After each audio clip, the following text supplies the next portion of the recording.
पर मंडरा रहे अमेरिकी खतरे को लेकर अमेरिका और ईरान के बीच लगातार तनाव बढ़ता चला जा रहा है और द वॉल स्ट्रीट जर्नल ने अमेरिकी अधिकारियों के हवाले से बताया है कि राष्ट्रपति ट्रंप ईरान के खिलाफ सैन्य विकल्प पर विचार कर रहे हैं। रिपोर्ट के मुताबिक ट्रंप ने ऐसे सैन्य विकल्पों की मांग की है जिनका असर निर्णायक हो। रक्षा मंत्रालय, पेंटागन और व्हाइट हाउस ने इन पर काम करना शुरू भी कर दिया है। इनमें ईरानी शासन को सत्ता से हटाने की योजना भी शामिल है। दूसरी तरफ आज अमेरिकी जंगी बेड़ा यूएसएस अब्राहम लिंकन भी मिडिल ईस्ट पहुंच सकता है। इसके चलते आशंका जताई जा रही है कि अमेरिका ईरान पर कोई अचानक ही सैन्य कार्रवाई कर सकता है। राष्ट्रपति ट्रंप ने कहा कि अमेरिकी जंगी जहाज यूएसएस अब्राहम लिंकन अरब सागर में ईरान की ओर तेजी से बढ़ रहा है और ईरान के कई शहर इसकी स्ट्राइक रेंज में है।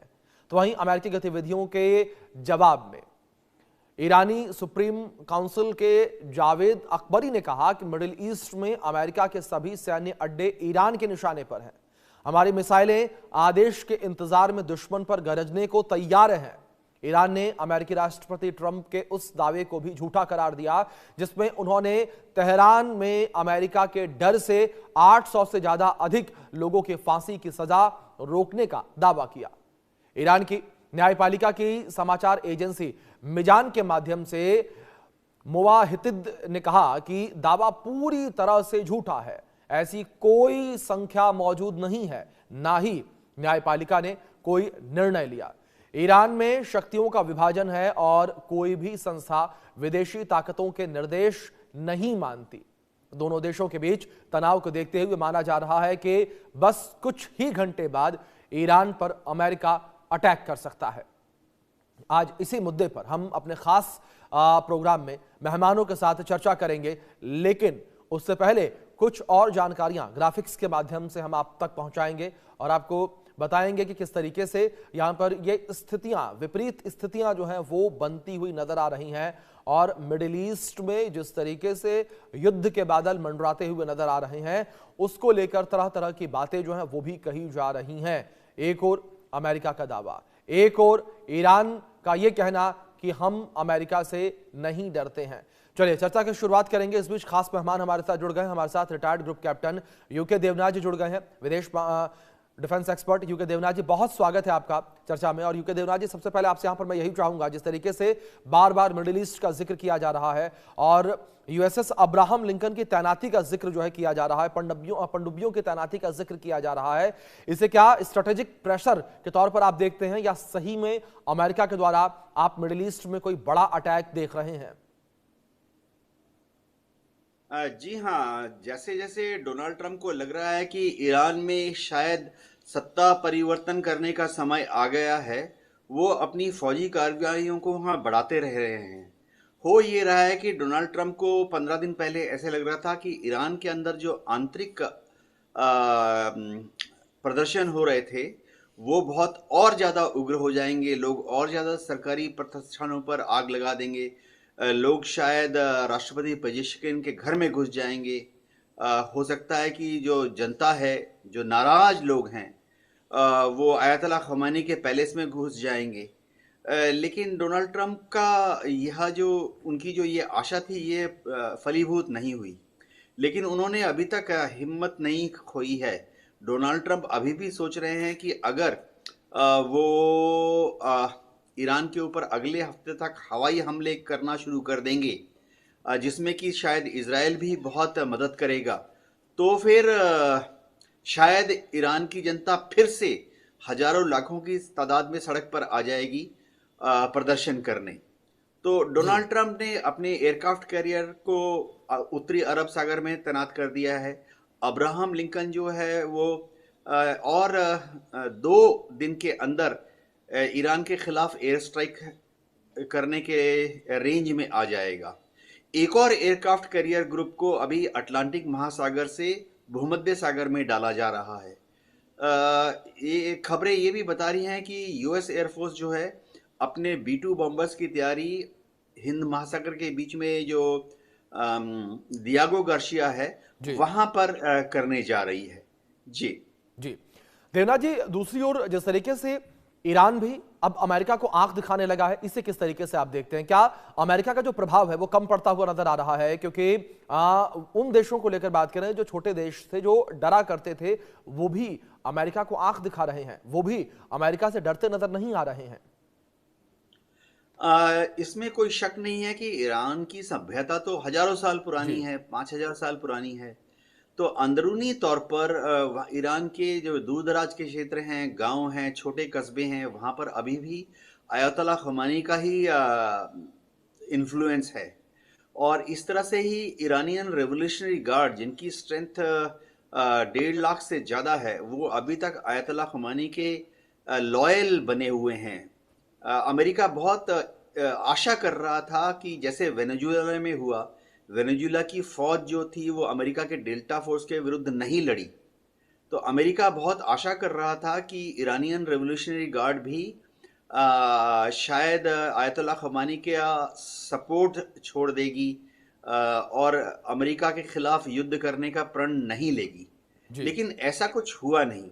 हाँ, जी ईरान जो अमेरिका को धमकियां दे रहा है, इस तरह की धमकियां वो पहले भी देता रहा है। जी और अगर हम पिछले साल जून में याद रखें तो 12 दिन का युद्ध हुआ था, जिसके दौरान ईरान ने इजराइल की तरफ 300 से ज्यादा जमीन से जमीन पर मार करने वाली रॉकेट्स और मिसाइल्स छोड़ी थी।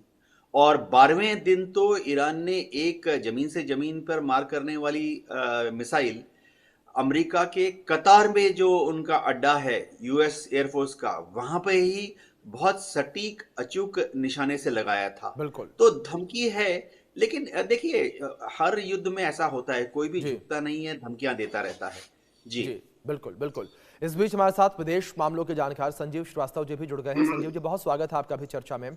और संजीव जी, मेरा सवाल आपसे यहाँ पर यही है कि जिस तरीके से ईरान ने ट्रंप के उस दावे को सीधे तौर पर झूठा करार दिया, जिसमें ट्रंप ने, अमेरिका ने यह कहा कि 800 फांसी की सजा जो है वो हमने रुकवाई है, ऐसे में क्या इसे डिप्लोमेटिक फ्रंट पर सीधी जंग की बात कही जाए? और दूसरी ओर ईरान जिस तरीके से लगातार ट्रंप का विरोध कर रहा है, अमेरिका का विरोध कर रहा है और जवाबी कार्रवाई की धमकियां दे रहा है। अभिषेक जी, सबसे पहले आपको, देवनाथ सर को और सभी दर्शकों को गुड मॉर्निंग। देखिए, ईरान के द्वारा इस तरीके के यदि बयान दिए जाएंगे और इस तरीके का कोई एक्शन ईरान लेगा कि जिसमें कि वो बड़ी संख्या में लोगों को, वहाँ के प्रोटेस्टर्स को पब्लिकली एग्जीक्यूट करें, तो ऐसे में ये जो पूरी स्थिति है वो किसी कॉन्फ्लिक्ट में जा सकती है। और ईरान के सबसे पहला तो इसका असर ये होगा कि यदि ईरान पब्लिक हैंगिंग करने की तरफ बढ़ता है तो इसके जो रिपरकशंस होंगे वो प्रदर्शनकारियों के बीच में और भी अधिक गुस्से के तौर पर आएंगे।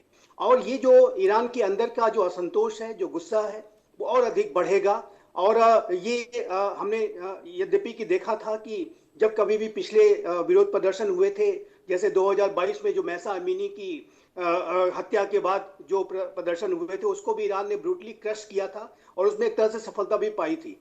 लेकिन वर्तमान समय में कई जो फैक्टर्स हैं, जो आर्थिक फैक्टर्स भी हैं, जो सामाजिक फैक्टर्स हैं, वो और डीप स्टेट के इन्वॉल्वमेंट जो बाहर के हैं, अमेरिका का सीधा सीधा एक जो पोस्चरिंग जो अमेरिका कर रहा है, बिल्डअप जो कर रहा है, मिलिट्री बिल्डअप, उसकी वजह से जो परिस्थितियां ईरान के इस्लामिक रिजीम के लिए काफी संकट वाली हैं। और आंतरिक स्थिति भी अच्छी नहीं है, बाहर से भी प्रेशर है। तो ईरान यदि इस तरीके की पोस्चरिंग करेगा, इस तरीके का एग्रेशन दिखाएगा, तो ईरान की इस्लामिक रिजीम अपने लिए और अधिक संकट मोल लेने का ही काम करेगी। और बेहतर यह होगा कि वो इस तरीके की स्थितियों को डील करने के लिए हैंगिंग इत्यादि से बचें, इस तरीके का कोई भी पोस्चरिंग न करें, किस तरीके का कोई स्टेप न लें कि जिससे कि अमेरिका को कोई मौका मिले और उसके ऊपर और बड़ी से बड़ी कार्रवाई अमेरिका करने की तलाश में है और उसके लिए अपॉर्चुनिटी की तलाश में है। जी। तो ये जो ईरान की तरफ से बयान जो दिए जा रहे हैं, ये अवश्य है कि ईरान अपना एक रोबस्ट पोस्चर दिखाने की कोशिश कर रहा है अमेरिका के विरुद्ध, लेकिन इस तरीके के बयान से नहीं कार्य चलेगा और इस्लामिक रिजीम निसंदेह खतरे में है और उसका जो संकट में है। और यदि उसको अपने आप को किसी तरीके से अगर बचाना है तो उसके लिए संवाद भी करना होगा, उन्हें एक कंस्ट्रक्टिव अप्रोच के साथ काम करना होगा, ये मैं अवश्य कहना चाहता हूँ। बिल्कुल संजीव जी, मतलब बातचीत की टेबल पर ही जो है इस समस्या का हल हो सकता है, जिस तरीके से आपने जिक्र किया। दूसरी ओर देवनाथ जी, जिस तरीके से हमले की बातें कही जा रही हैं, अगर अमेरिका हमला करता है तो ईरान का पहला जवाब आप किस तरीके से देखते हैं? क्या ये इजराइल होगा, खाड़ी देश, या फिर अमेरिकी बेस जो बने हुए हैं वहां पर ईरान सबसे पहले हमला करेगा? और दूसरी ओर एक चीज इसमें देवनाथ जी मैं और ऐड ऑन करना चाहूंगा, अगर हम अमेरिका की जो मौजूदा मूवमेंट है उसको लेकर बात करें, 2024 में ईरान के ऊपर जो ऑपरेशन किया गया था, क्या इसी ऑपरेशन को रीरन स्ट्रेटेजी के तहत अमेरिका आगे बढ़ा रहा है?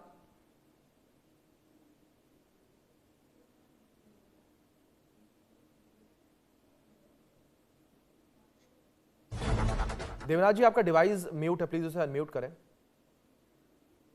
जी अभिषेक, एक जी चीज तो पक्की है कि ईरान पहले हमला नहीं करेगा। जी ईरान जानता है कि उसकी नेवी बहुत कमजोर है, जी उसकी एयरफोर्स भी बहुत ही कमजोर है, जी उसकी आर्मी 6 लाख स्ट्रांग है, लेकिन ईरान की आर्मी अमेरिकन आर्मी जैसे टैंक, तोप, बख्तरबंद गाड़ियां, इन सब से इतना ज्यादा लैस नहीं है। ईरानियन रेवोल्यूशनरी गार्ड जो हैं 1.5 लाख हैं, बहुत ही लॉयल हैं। अ, अब ईरान इस चीज का इंतजार करेगा कि पहले कौन हमला करता है। अगर हम पहले के युद्धों को देखें तो पहले के युद्धों में हमेशा इजराइल की जी एयरफोर्स और यूएस एयरफोर्स और यूएस नेवी का हमला पहले आया है। तो इसमें शायद अमेरिका का यही कूटनीति होगी कि वो फोर्सेस को डिप्लॉय करेगा और उसके बाद वो इस चीज का इंतजार करेगा कि इजराइल की एयरफोर्स बमबारी करेगी ईरान के मिलिट्री ठिकानों से, तो उससे सत्ता परिवर्तन नहीं होगा। सत्ता जी परिवर्तन होने के लिए सबसे इंपॉर्टेंट चीज, इंग्रेडिएंट ये है कि ईरान के अंदर फिर से हजारों लाखों लोग 28 दिसंबर की तरह से 100 या 200 शहरों में सड़क पर आ जाएं, सरकारी प्रतिष्ठानों पर फिर से आग लगाना शुरू कर दें, बसों को जलाएं। जी जी ऐसा अगर नहीं होगा तो फिर सत्ता परिवर्तन के चांसेस कम हैं। तो डोनाल्ड ट्रंप ईरान पर हमला तभी करेंगे जब पहले ईरान के अंदर अंदरूनी प्रदर्शन चालू हो जाएं, शायद जी आने वाले शुक्रवार में जुमे की नमाज के बाद। जी, बिल्कुल बिल्कुल, देवनाथ जी कंप्लीट करें। तो डोनाल्ड ट्रंप जो हैं, उनको पेंटागन जी ने इनपुट दिया हुआ है कि जो अमेरिका की फोर्सेस हैं वो डिप्लॉयड तो हैं, लेकिन देखिए अमेरिका की जो फौज है वो तो ईरान के मिलिट्री ठिकानों पर हमला करेगी, न्यूक्लियर ठिकानों पर हमला करेगी। इजराइल एयरफोर्स को भी अमेरिका ने इशारा दिया हुआ है कि जरूरत पड़ने पर वो 100 या 200 हवाई जहाजों से जी हर रोज ईरान के ऊपर हमला करे। जी जी ईरान जो है, होता क्या है मैं बताऊं। जैसे जी ईरान बहुत ही विशालकाय देश है, हम कहें तो प्राय प्राय उत्तर भारत जितना बड़ा है। जी और इसी तरह से ईरान में सोशल मीडिया देखने से लगता है कि शायद सब लोग आयतुल्लाह खमेनी के खिलाफ हैं, लेकिन होता यह है कि सिर्फ बड़े बड़े शहरों में जो पढ़े लिखे तबके हैं या मिडिल इनकम या हायर मिडिल इनकम ग्रुप के लोग हैं, धनाढ्य लोग हैं, बुद्धिजीवी हैं, सिर्फ वो ही आयतुल्लाह खमेनी के खिलाफ खड़े हुए हैं।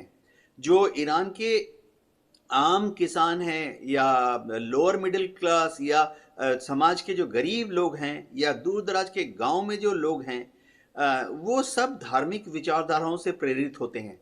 आयतुल्लाह जी खमेनी जो हैं वो वहाँ के सुप्रीम लीडर हैं, शियाओं के सुप्रीम लीडर हैं। जी दुनिया भर के जितने शिया देश हैं सबके लिए वो सुप्रीम हैं। तो ऐसे में उनको सत्ता से हटाना सिर्फ बमबारी करने से नहीं होगा। बिल्कुल, डेल्टा ये फोर्स बड़ी भी अंदर नहीं जा देवनाथ जी, ये बड़ी पाएगी। बात आपने कही है, जिस तरीके से आपने जिक्र किया कि ना केवल ईरान बल्कि और देशों पर भी इसका असर पड़ता हुआ नजर आएगा। संजीव जी, इसी के साथ मैं इजराइल का रुख आपसे समझना चाहूंगा। इजराइल को आप किस तरीके से देख रहे हैं इस पूरी युद्ध की भूमिका में? क्या इजराइल को आप बैक सीट पर देख रहे हैं या आप इजराइल को ड्राइविंग सीट पर देख रहे हैं इस पूरी की पूरी स्थितियों के बीच? देखिए, निस्संदेह इसराइल ड्राइविंग सीट पे ही है। जी और इसराइल की जो एजेंसीज हैं वो वहाँ पर ईरान में एक्टिव हैं। मोसाद जो इसराइल की इंटेलिजेंस एजेंसी है, उसके अलावा जो यूनाइटेड स्टेट्स ऑफ अमेरिका की CIA है वो पूरी तरह से एक्टिव दिखाई देती है। और ये जो एजेंसीज हैं वो जाहिर है कि उनका लक्ष्य ईरान की जो इस्लामिक रिजीम है उसको कमजोर करने का है, ताकि इसका कोलैप्स हो, इसका पतन हो। और जहां तक ईरान की इस्लामिक रिजीम का इसराइल के प्रति प्रश्न है, तो वो जाहिर है कि बहुत घृणा वाला होता है। आयतुल्लाह खामनाई जिस तरीके से होलोकॉस्ट को डिनाई करते हैं, और वो आतंकवादियों के माध्यम से, हमास, हिजबुल्लाह, हूती के माध्यम से वो इसराइल को लगातार क्षति पहुंचाने की जो साजिशें ईरान ने पहले भी रची हैं, और हमास ने जो 7 अक्टूबर 2023 का इसराइल के ऊपर सबसे बड़ा आतंकी हमला किया, वो लार्जली ईरानियन बैक्ड ही था। और अभी जितने भी आतंकी संगठन वहां पर मिडिल ईस्ट में ऑपरेट करते हैं, सभी का जो, जिसको कहते हैं ऑक्टोपस का जो सिर है, वो ईरान ही है। तो ये ईरान का जो आतंकवाद को अपने इंस्ट्रूमेंट ऑफ स्टेट पॉलिसी के तौर पर और आतंकियों को स्ट्रेटेजिक एसेट के रूप में इस्तेमाल करने की उसकी जो नीति रही है, वो ईरान के लिए भी, जैसे हम पाकिस्तान के बारे में बात करते हैं, वो ईरान के लिए भी भस्मासुरी ही है।